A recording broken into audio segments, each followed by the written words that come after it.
Jesus,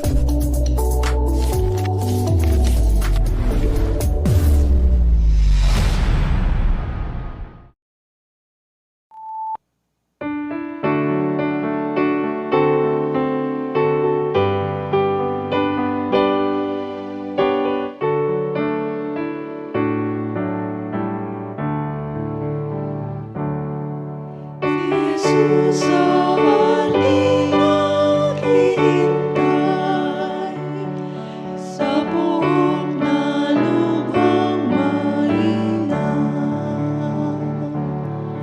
Ang taglay niya ay kaliwanagan, sa ating napanalangin. Sa ating maganda na panalangin, naroon ang payapang buhay. Si Jesus sa pinto'y laging naghihintay, sa ating napanalangin. Si Jesus naghihintay sa atin, sa Kanya pasanin ay dalhin. Anuman ay niyang tinig ay dinggin, sa pananalangin ang hatid. Sa ating maganda na panalangin, naroon ang payapang buhay. Si Jesus sa pinto'y laging naghihintay, sa ating napanalangin. Sa ating naghihintay si Kristo, Ko'y sasalubungin tayo. Sa atin siya'y makikihalubilo, sa pananalangin ang dako. Sa ating maganda na panalangin, naroon ang payapang buhay. Si Jesus sa pinto'y laging naghihintay. Isang mapagpalang umaga po sa bawat isa sa atin.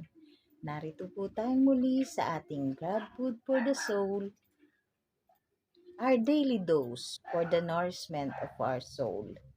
Simulan po natin ang ating araw sa pagbubulay-bulay nang makalakad tayo sa isang mapayapang pamumuhay. Ang topic po natin sa umagang ito ay may pamagat na pagpapasailalim sa kapangyarihan ng Espiritu Santo, at matatagpuan po natin ang ating batayang talata sa Lucas chapter 1 verse 29 to 30, at ganito po ang sinasabi ng talata. Naguluhan si Maria sa sinabi ng anghel, at inisip niyang mabuti kung ano ang kahulugan ng ganoong pagbati. Sinabi sa kanya ng anghel, "Huwag kang matakot, Maria, sapagkat naging kalugod-lugod ka sa Diyos. Pagpalain po ng Diyos ang pagkabasa ng kanyang banal na salita." Bahagi ng pagsunod sa kalooban ng Diyos ang kagulumihanan at pagkadama ng takot. Ito'y natural lamang kapag ang pagsunod ay bunsod ng pananampalataya. Dahil sa pananampalataya, sumusunod tayo kahit marami tayong mga tanong. Kahit hindi kumpleto ang mga detalye, kahit hindi natin makita ang buong larawan. Pananampalataya ang dahilan kung bakit sumunod si Abraham sa utos ng Diyos na iwan nito ang kanyang lugar, bagamat hindi malinaw kung saan siya pupunta. Pananampalataya ang dahilan kung bakit sumunod si Noe sa utos ng Diyos na gumawa ng daong kahit tuyot na tuyot ang lupa. Ang pananampalataya ay hindi ang pagsunod dahil siguradong sigurado na natin ang lahat ng bagay. Ang pananampalataya ay ang pagsunod kahit mayroon tayong mga pag-aagam-agam. Sa Lucas chapter 5 verse 5b, nang utusan ni Jesus si Pedrong ihagis ang lambat, sinabi niya, "Guro, magdamag po kaming nagpagod, ngunit wala kaming nahuli. Ngunit dahil sa sinabi ninyo, ihuhulog ko ang mga lambat." That was pure and simple obedience, born out of faith. May pag-aagam-agam at pag-aalinlangan si Pedro, pero dahil iniutos ni Jesus, susunod siya. No ifs and buts. Tayo'y nagugulimihanan at natatakot sa pagsunod sa kalooban ng Diyos. Bibigyan tayo ng Diyos ng katiyakang hindi niya tayo iiwan ni pababayaan man. Wika sa Isaiah chapter 41 verse 10. Ako'y sa iyo, huwag kang matakot. Ako ang iyong Diyos, hindi ka dapat mangamba. Palalakasin kita at tutulungan. Iingatan at ililigtas. Kapag tayo'y nagpapasailalim sa kapangyarihan ng Espiritu Santo, hinahayaan natin ng Diyos na gumawa ng himala sa ating buhay. Sinabi ng anghel kay Maria na siya'y maglilihi at manganganak ng isang sanggol na lalaki na papangalan ng Jesus kahit na siya ay isang dalaga. Dahil sa pagsunod ni Maria sa kalooban ng Diyos, magaganap ang himala. Ngunit ang pagsunod na iyon ay kaakibat ng maraming panganib. Maaaring hindi siya paniwalaan ng kanyang kasintahang si Jose, at kung siya ay magdadalang tao at iiwan siya ni Jose, dalawa lamang ang maaari niyang kahihinatnan. Siya ay papatayin ng mga tao dahil sa pangangalo niya, o siya ay maging isang prostitute lamang para lang mabuhay. Sa kabila ng mga posibleng panganib na ito, sumunod si Maria sa kalooban ng Diyos. Hindi na niya inalintana ang mga posibleng mangyaring kanyang ikapapahamak. Ang nangingibabaw na damdamin sa kanya ay ang sumunod, no matter what. Iyon ang naghanda ng daan para sa paggawa ng Diyos ng himala.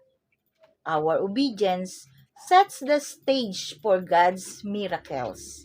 Dahil sa kahandaan ni Mariyang sumunod, naganap ang himala.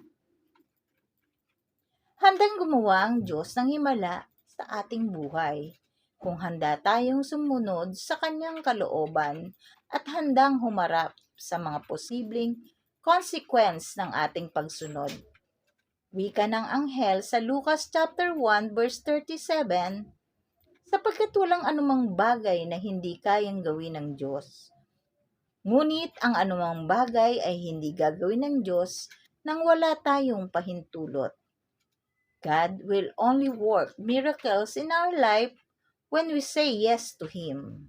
Miracles happen as God's way of honoring our obedience. Tayo po ay manalangin.